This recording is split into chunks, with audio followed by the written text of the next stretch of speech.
नमस्कार। Breaking fast समाचार में मैं फिर से आपका स्वागत करता हूं और हम हमेशा जो अपडेट रहा है लोकसभा निर्वाचन का देते आए हैं, लेकिन इसी बीच कुछ बातें, कुछ विश्लेषण हम करने की भी कोशिश करते हैं। और जो लोकसभा निर्वाचन का जो रिजल्ट रहा है इस पर मैं थोड़ा विश्लेषण करूंगा और साथ ही भाजपा और हिंदुत्व का क्या नाता रहा है पुराने समय में, इस बारे में भी मैं थोड़ी आज चर्चा करूंगा। और आज हमारे साथ आरएसएस के पूर्व प्रचारक नयन जी मेरे साथ उपस्थित रहेंगे और उनसे मैं आज थोड़ी बातें करूंगा। नंदा, सबसे पहले आपका स्वागत करते हैं। नमस्कार। তোমাকো সম্ভাষণ জনাইছোঁ। नंदा, मैं प्रथमे आरंभणिर कथा जानी लब विचारिम, कियनो उस समय का जो भाजपा था और आज का भाजपा में काफ़ी अंतर देखा जा रहा है। और जब बीज सींचा जा रहा था तो एक ही चीज़, मूल मंत्र पढ़ा जा रहा था, नीति और आदर्श, साथ ही हिंदुत्व का भी जो बात है उस समय कहा जा रहा था। और इसी को लेकर लोग आकर्षित हुए और भाजपा के प्रति लोग जुड़ने लगे। तो उस समय का जो परिस्थिति था, क्या था, आप कब से जुड़े, थोड़ा उस बारे में जान लेना चाहूँगी। बात ऐसा है, संघ तो संघ ही है और बीजेपी बीजेपी है। संघ बोलता है हिंदू राष्ट्र और बीजेपी का जो मतवाद है वो सांस्कृतिक राष्ट्रवाद। दोनों एक ही है, शब्दों का फर्क है। आजकल का जो भारतीय जनता पार्टी का जो लोग है, सांस्कृतिक राष्ट्रवाद क्या है और हिंदू राष्ट्र क्या है, इसमें वो भेद है। सांस्कृतिक राष्ट्रवाद क्या है, ये तो बहुत बड़ा विषय है, दीनदयाल जी का विषय है, पूज्य डॉक्टर जी का, गुरु जी का विषय है। परंतु जैसे तुमने पूछा कि इसमें फ़र्क क्या है, फ़र्क मतलब अंतर क्या है, अंतर एक ही है। अटल बिहारी वाजपेयी और लाल कृष्ण आडवाणी, मुरली मनोहर जोशी, उस जमा थोड़ा दिन पहले का वो लोग नेतृत्व में था। आज अमित शाह है, नरेंद्र मोदी है। ऐसे मत पता कि नरेंद्र मोदी का नाम मैं बाद में लिया हूँ, ऐसे बहुत लोग हैं। उसमें क्या ये है, उसमें अंतर क्या है, उसमें अंतर ये है, लाल कृष्ण आडवाणी, अटल जी, ये सब संघ का प्रचारक थे। मुरली मनोहर जोशी प्रचारक नहीं थे, लेकिन हिंदू दार्शनिक थे, जैसे सर्वपल्ली राधाकृष्णन थे। लेकिन आज का बीजेपी नेतृत्व में ऐसे हिंदू दार्शनिक दिखाई नहीं देता है। हिंदुत्व का बात जरूर करता है, लेकिन हिंदुत्व क्या है, सांस्कृतिक राष्ट्रवाद क्या है, ये ठीक से बोल सकते इतने लोग आज में दिखाई नहीं देता है बीजेपी में। ये फर्क है। लेकिन हिंदू राष्ट्र का अवधारणा क्या है, क्या मंदिर में जाना, राम मंदिर बनाना, कृष्ण मंदिर बनाना, ये है क्या? नहीं। हिंदू राष्ट्र का अर्थनैतिक व्यवस्था क्या है, इसमें कौटिल्य अर्थशास्त्र का क्या रूल होगा, वो उनको मान्यता मिलेगा क्या? भारतीय राजनीति में चाणक्य नीति प्रयोग होगा क्या? भारतीय राजनीति में, हिंदू राष्ट्र में भगवान श्री कृष्ण का जो नीति था, गीता में जो बोला था कि रणनीति और रणकौशल ये अलग होता है, लेकिन नीति कभी भी छोड़ना नहीं, कौशल बदलते रहते हैं। कौशल इसलिए है, नीति को रक्षा करने के लिए कौशल को अपनाना है। लेकिन आजकल ये नहीं है। आजकल नीति तो है ऊपर में, लेकिन कौशल का प्राधान्य बढ़ गया। कौशल में कुटिलता रहता है, जो श्री कृष्ण जी का इसमें भी था। हमेशा कौशल में कुटिलता रहता है। कुटिलता राष्ट्र नीति के लिए, धर्म नीति के लिए, नीति की रक्षा करने के लिए होना चाहिए। ऐसा नहीं है कि हिंदू राष्ट्र का मतलब कि हिंदू निष्ठावान कुछ लोगों का शासन में आना, ये हिंदू राष्ट्र का अवधारणा बिल्कुल नहीं है। और आज यही हो रहा है। आज देखिए, अभी हिंदू राष्ट्र का अवधारणा जो मानते हैं, ये तो हिंदू राष्ट्र है ही है। इसको हिंदू राष्ट्र बनाना है, ये तो बेकार का बात है। ये हिंदू राष्ट्र है ही है। परम पूज्य डॉक्टर जी ने भी बोला था, कितने साल पुराने छत्रपति शिवाजी जी ने भी हिंदू पर्चा ही स्थापन किया था। ये तो हिंदू राष्ट्र ही है। लेकिन हिंदू राष्ट्र का रक्षा करना, इसको कंटिन्यू करना, ये बात है। हिंदू राष्ट्र बनाना बिल्कुल ये मन से निकल देना चाहिए। कोई हिंदू राष्ट्र का बनाना नहीं है हमको, हिंदू राष्ट्र है ही है, क्या बनाना है? हिंदू राष्ट्र को हिंदू राष्ट्र जैसा होना चाहिए ऐसे बनाना, ये हमारा है, ये करना है। अर्थनीति में, राजनीति में, समाज नीति में, सांस्कृतिक में, सब में हिंदू जो सांस्कृतिक परंपरा है उसका आधार पर सब चले, ये हिंदू राष्ट्र का अवधारणा होना चाहिए, यही है। नंदा, एक चीज़ जो कि इस बार का जो रिजल्ट रहा है, आपने भी देखा है, इससे पहले यह बीजेपी किसी बैसाखी की इसकी आवश्यकता नहीं थी, खुद का दम पर सरकार बनाने में सक्षम हुई थी। काफ़ी अटकलें लगाई जा रही थी और असंतुष्ट भाजपा के समर्थक भी कुछ हो गए थे कुछ हद तक, क्योंकि कारण यह था कि जो मूल विषय हुआ करता था भ्रष्टाचार के खिलाफ या जो गलत लोगों के खिलाफ मुद्दा बनाकर बीजेपी सरकार बनाई थी, वैसे लोगों को लाने लगी और धीरे धीरे जो बीजेपी का प्रति जो लोगों का विश्वास है यह टूटने लगा। तो आप क्या मानते हैं, यह भी क्या मूल कारण है इस बार जो बीजेपी का जो परिस्थिति हुआ है, मूल कारण क्या यह भी हो सकता है? इसमें आप 3 स्तर में चिंता कीजिए। एक 2014 का, उसमें क्या था, कांग्रेस का शासन था, भ्रष्टाचार था, ये था वो सब था। इसका विकल्प लोगों ने चाहा था कि ना विकल्प चाहिए। विकल्प का रूप में एक आदर्श नहीं, एक व्यक्ति को देखा, वो है नरेंद्र भाई मोदी, आदरणीय नरेंद्र भाई मोदी। उस समय बाकी कुछ नहीं था उन लोगों का मन, बस मोदी को लाना है। मोदी का ऊपर अटल विश्वास था और ऐसा मोदी है भी। उसी के आधार पर बीजेपी ऊपर आ गया, नरेंद्र भाई प्रधानमंत्री बन गया। तो धीरे धीरे वो पाँच साल उन्होंने ये किया। जब 19 आया तब ऐसा हुआ कि नहीं, मोदी तो है ही है, मोदी ने क्या ये 5 साल में कुछ किया है क्या, इसका विषय होने लगा। तो लोगों ने देखा कि मोदी ने कुछ किया है, सब कुछ किया है ऐसा नहीं है, कुछ ना कुछ किया कर दिया है, अभी बड़ा बड़ा डिसीजन लिया है बहुत। तो उस समय मोदी जी ने बोला कि हमको और कुछ करना है, बहुत बड़ा ये लेना है। कश्मीर का मुद्दा आ गया, राम मंदिर का मुद्दा आ गया, ऐसे ये आचार संहिता का विषय आ गया, ऐसे बहुत विषय लाया। वो उम्मीद बढ़ा दिया और ऐसे लगा कि अगर हम मोदी को नहीं जिताएंगे तो भारतवर्ष का जो अस्तित्व है वो खतरा में आ जाएगा। ये बड़ा विषय है, 370 धारा, ये बहुत सारा विषय है। जो कॉमन विषय है वो लोगों का स्वाभाविक जीवन का साथ कोई संपर्क नहीं था, ये राष्ट्र का विषय था। और देखा है कि मोदी जी ने ये 5 साल में भारत को विश्व में एक स्तर पर ले गया, ये भी बहुत बड़ा उपलब्धि है अपने के लिए। तो लोगों ने नहीं यही करेगा, तो 303 दे दिया। 303 देने के बाद तो मोदी जी का एक, मेरा जैसा छोटा आदमी का उनका कमी देखा है कि उन्होंने धीरे धीरे जो सरकार है उनसे उनका नियंत्रण बढ़ा दिया और अपना पार्टी में उनका नियंत्रण धीरे धीरे कम होने लगा। ये बहुत बड़ा परिवर्तन है 19 के बाद। तो मतलब छूटते गया धीरे धीरे। नहीं, ठीक है,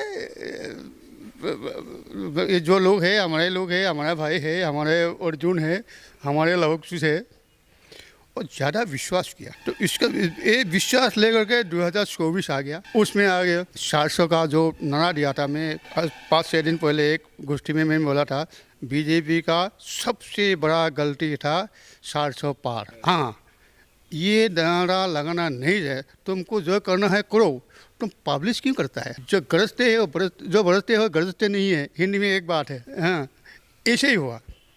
तो मैंने उसमें बोला था कि बड़ा पॉलिटिशियन भी था, कैंडिडेट भी था कुछ बीजेपी का। मैंने देखो, ब्रह्मपुत्र का एक विशेषता है, ऊपर से उनका जो शोट है एकदम ठंडा धीरे धीरे चलता है, लेकिन विश्व में सबसे ज़्यादा जो कहानियाँ, हिंदी में क्या बोलते हैं मालूम नहीं है, जो कहानियाँ को उसका, हाँ, वो अंदर से ब्रह्मपुत्र का अंडरकरंट बहुत ज़्यादा है। आप लोग समझ में नहीं, तो ये एग्जिट पोल आ गया था, आप लोग अंडरकरंट ब्रह्मपुत्र को आप समझ नहीं सके। अंडरकरंट अलग है।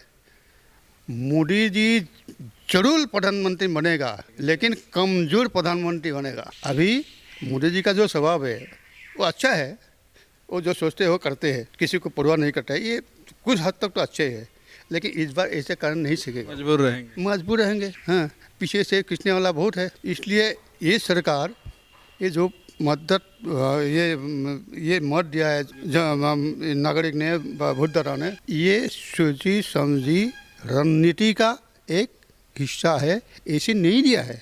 लोग बोलते हैं कि ये बिहार में तो जातिगत है। हाँ, ठीक है, जाति यादव है, वो है, वो तो बीजेपी में भी इसमें भी है, उनका भी कैंडिडेट एक ही जाति का है। ये बात नहीं है। लोगों का मन में क्षोभ है कि नहीं वोट हो गया, और कुछ बात है लोगों का, सामान्य लोगों का, मध्यम वित्त श्रेणी के लोगों का जीवन में कष्ट बहुत ज़्यादा हो। ये बोलने के लिए लोग काफ़ी तकलीफ में रहा। बहुत काफ़ी तकलीफ हुआ है। ये कर है, ये टैक्स वगैरह, लोग बोलने के लिए थोड़ा भयभीत था, क्योंकि अंधभक्तों का जो ये है दबदबा है, उसका वजह से लोग नहीं बोला। लेकिन सबका मन में था कि नहीं ये गलत हो रहा है, हम इसको सबक सिखाएंगे। वो सबक सिखाया। पब्लिकली बोल नहीं सकते अंधभक्तों का कारण। आप जानते हैं कि अभी अंधभक्तों का ऐसे है, कुछ भी बोलो आपको ऐसे, आप सोशल मीडिया में कुछ नरेंद्र मोदी के बारे में अच्छा संगठनात्मक गुणात्मक एक कुछ बात बोलिए, समालोचना कीजिए, आपको ट्रोल करेगा।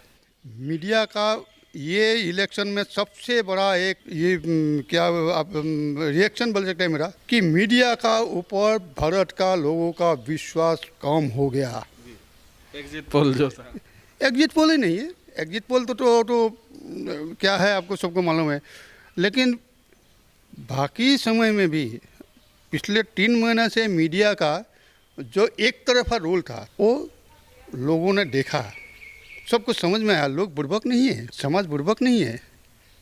ऐसे ऐसे अभी काल मैंने इंडिया टीवी देखा, रजत समाज ने बोला है कि ऐसा ऐसा है, हमको तो क्षमा चाहना चाहिए कि एग्जिट पोल हमें ऐसे दिखाया कि जो गलत हो गया इसलिए हमको क्षमा मांगना चाहिए।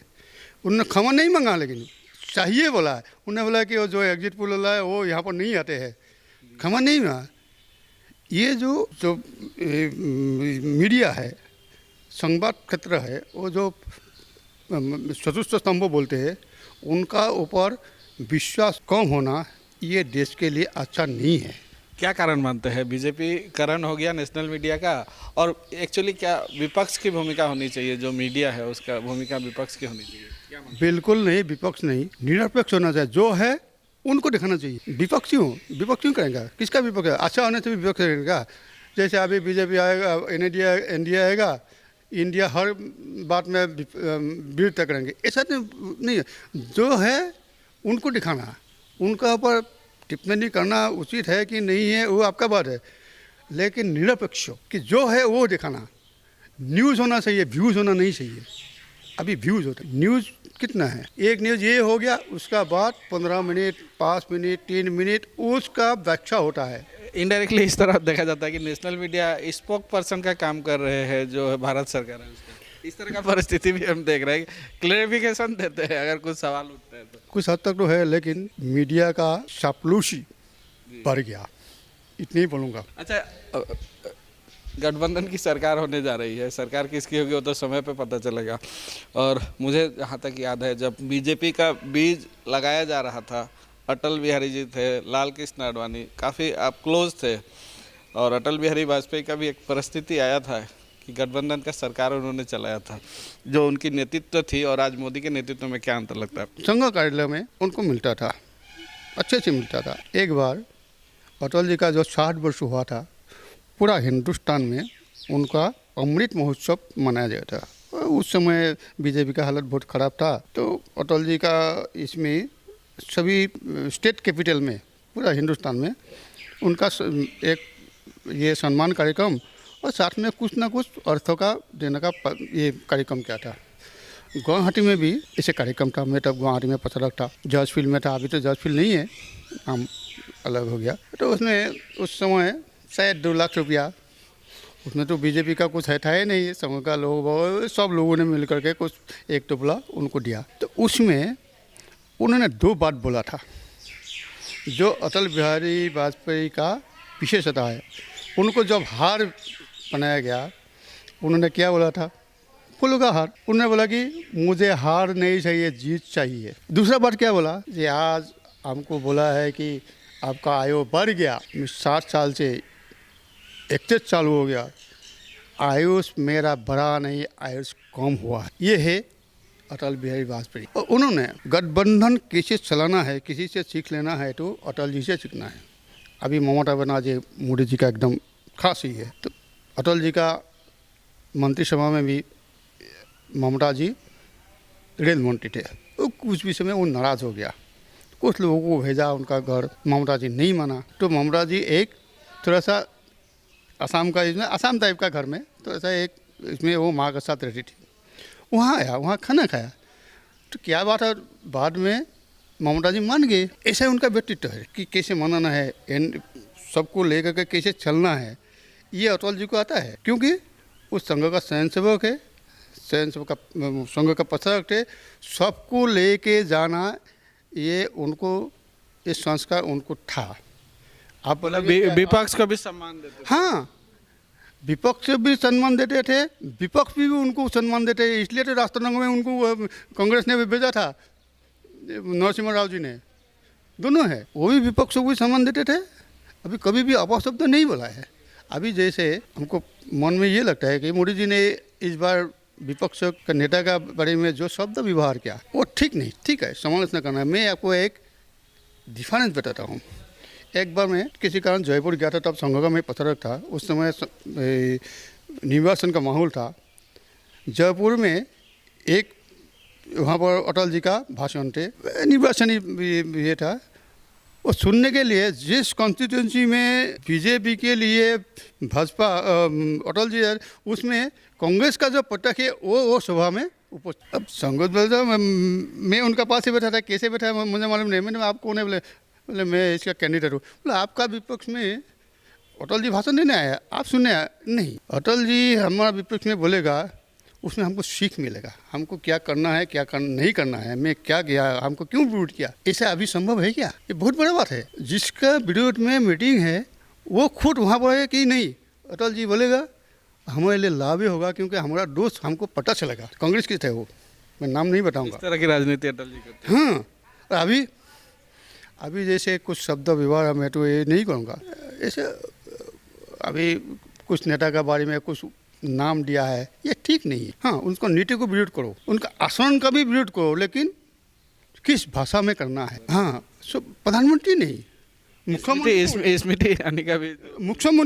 सभी का है, जो टॉप लीडर्स है, कोई नेशनल लीडर है, कोई स्टेट लीडर है, उनका भाषा में मर्यादा जो लंघन हुआ है। असम में भी इस तरह का, हाँ, असम में भी है। मैं किसी का विरोध नहीं है। देखिए, मैं भारतीय जनता पार्टी का नहीं, जनसंघ का जो सांस्कृतिक राष्ट्रवाद है उसका पुजारी हूँ, उसको मानता हूँ। भारतीय जनता पार्टी का भाई वही शब्द है, वो मानता है कि नहीं मुझे मालूम नहीं है। इसी के लिए उनका जो आदर्श है उसका साथ मैं 100% ने 1000% उनका साथ हूँ, लेकिन उनका कार्यशैली जो है उसका साथ जाने में हिचकिचाता हूँ। मतलब बीजेपी भारत की संस्कृति की बात करती है, और जो पार्टी भारतीय संस्कृति की बात करती है, भारतीय सभ्यता की बात करती है, उसके नेता असभ्य आचरण करते हैं, असभ्य भाषा का प्रयोग करते हैं, तो ये तो बिल्कुल विपरीत ही मान के चले। बिल्कुल ये सच है, लेकिन बात ये है, अभी नड्डा साहब ने जो बोला है, एक शब्द एक वाक्य उससे ही बोला, उसका बाद वो जो बोला उसका परिणाम उनको भुगतने पड़ेगा। उन्होंने बोला है कि एक समय आरएसएस को हमको ज़रूरत थी और हमको भी आरएसएस को ज़रूरत थी, ये बात ठीक बोला। अभी हम स्वतंत्र हो गया, हम काम करने का सक्षम है, ये उनका इस शताब्दी का सबसे बड़ा ब्लंडर हो, इसका परिणाम उनको भुगतने पड़ेगा, बीजेपी को भी भुगतना पड़ेगा। ऐसा बोलना नहीं चाहिए। हाँ, जब ये कि क्यों श्यामा प्रसाद मुखर्जी ने जब कांग्रेस से वो केंद्रीय मंत्री थे, वो निकल करके पूजनीय गुरुजी के पास गया, बोला देखिए गुरुजी आप लोग पॉलिटिक्स में आ जाइए, नहीं तो पार्लियामेंट में वो लोग कुछ भी करेगा, क्या होगा। तो गुरुजी में हम नहीं जाएंगे। उसका बाद पूजनीय गुरुजी ने 5 लोगों से, ठीक है आप लोग अलग से एक हिंदुत्व का बात, संस्कृति का बात बोलने वाला एक दल गठन कीजिए, उसमें हमारा सबसे अच्छा प्रसारक में से कुछ लोगों 5 लोगों को दिया था, अटल जी, अडवाणी जी, जगन्नाथ राव जोशी जी, आपटे जी, ऐसे स्थापन हुआ था। आजकल ये बात जगन्नाथ राव जोशी का कितने लोगों का मैं चैलेंज करता हूँ, अभी जो बीजेपी में है जगन्नाथ राव जोशी का नाम कितने लोग जानते हैं बताइए। मीडिया में मुझे कि मैं जानता हूँ, वो वहाँ में रहते थे, वो बड़ा मज़ेदार व्यक्ति थे जगन्नाथ जी, बड़ा कोट ये करते थे, व्यंग्य करते थे, बड़ा मजा लेते थे। वो संघ का प्रसारक थे बीजेपी का, ये सुंदर सिंह भंडारी। हाँ, उस समय का है। तो ये लोग को जानते हैं क्या, जब इतिहास तुमको मालूम नहीं है, बीजेपी का भूगोल क्या था वो मालूम नहीं है, बीजेपी का संस्कृति क्या है तुमको मालूम नहीं है, तुम बीजेपी कैसे कर सकते हो, क्या करोगे? नरेंद्र मोदी जी का संगठन में जो ग्रिप रहना चाहिए वो कम हो गया, इसका परिणाम भोग रहा है। ये जो आप जब बोला है ना, सब इसी के कारण है। जो नरेंद्र मोदी कांग्रेस को दिन रात गाली देते हैं अच्छा भाषा में, इस इलेक्शन में नहीं, उसका पहले का समय में नहीं है, जो संघ प्रसारक था, संगठन मंत्री था, तो वो ऐसे लोगों को बीजेपी में आने से वो खुश है क्या? मैं नरेंद्र भाई को जितना जानता हूँ वो खुश नहीं है, लेकिन वो कुछ कर नहीं सकते, वो विवश है, वो धृतराष्ट्र जैसा हो गया, मजबूर है, उनको भी उड़ा देगी। अभी जो संसदीय बोर्ड है, देखिए कौन कौन है, देखिए मैं नाम नहीं बताऊंगा। भारत का प्रधानमंत्री, बीजेपी का प्रधानमंत्री को कोई हटा सकता है तो भारतीय जनता पार्टी का संसदीय बोर्ड का क्षमता है, 10 लोगों का है। उनका केमिस्ट्री कैसा है एक बार विचार कीजिए। उसमें सुवर्ण सोनवाल जी भी है, ये परिस्थिति, जोगी जी नहीं है, नितिन गडकरी नहीं है, अभी कौन कौन है? इनके ग्रिप के लोग अलग। देखिए अभी जो पार्टी चलाता है, किसी का नाम मैं नहीं लूँगा, अब कोई भी लोग पार्टी का बारे में दिल्ली में जाएगा तो किससे बात करना चाहिए? प्रेसिडेंट से। अभी किससे बात करता है सबको मालूम है, मतलब प्रेसिडेंट एक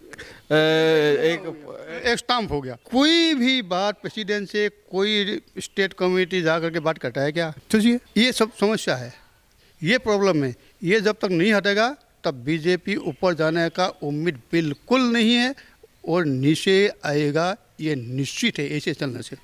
उनका जो पिछले बार 3 लाख 3.5 लाख था, उससे 1,52,53, ये चिंताजनक है, लज्जाजनक भी है। अमित शाह जीता है 7 लाख से ऊपर, और प्रधानमंत्री जो जनप्रिय है, सारा विश्व उनको मानते हैं, उनका वोट का प्रतिशत कम हो गया। पहले बार तो 4 लाख कितना था, पिछले बार पहले बार तो 5 लाख कितना था, पिछले बार 3 लाख कितना था, इस बार 1,52,53 जब में आ गया। ये मोदी जी को सोचना चाहिए क्यों हुआ। शिपटांग बाजी तो होता है, वो बात अलग है, लेकिन लगातार मोदी जी का एक जो उनका स्वभाव में है, उनके इतने बड़े लोगों का स्वभाव का बारे में बोलना स्वभाव नहीं देता है, बाकी इसका पर्याय शब्द मेरे पास नहीं है। ये जो है, जो हुआ है मोदी मोदी मोदी, ये नहीं कौन करेगा, मोदी सरकार, ये मोदी सरकार, सार सपार मोदी सरकार।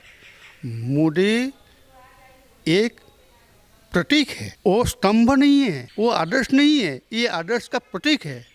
आदर्श क्या है? सांस्कृतिक राष्ट्रवाद। सांस्कृतिक राष्ट्रवाद कौन करता है? भारतीय जनता पार्टी। अगली बार भारतीय जनता पार्टी सरकार।